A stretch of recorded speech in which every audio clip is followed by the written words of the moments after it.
1648ஆம் ஆண்டில் டச்சுக்காரர்கள் திருச்செந்தூர் கோவிலை கொள்ளையடிக்க ஒரு கப்பலில் வந்தனர்.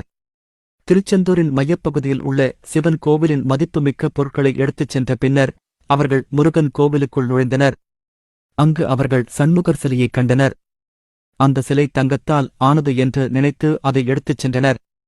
கப்பல் புறப்பட்ட போது ஒரு பயங்கரமான புயல் வீசியது. கடல் கொந்தளிப்பானது.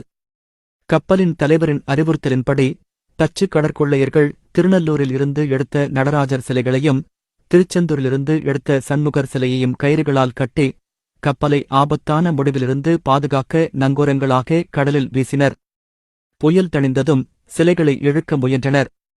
ஆனால் அவர்களால் சிலைகளை இழுக்க முடியவில்லை. எனவே தங்கள் கப்பலை காப்பாற்ற கயிறுகளை வெட்டி சிலைகளை கடலில் விட்டுச் செல்ல வேண்டியிருந்தது. மறுநாள் காலை கோவிலின் பூசாரிகளும் பக்தர்களும் சிலை காணாமல் போனதைக் கண்டு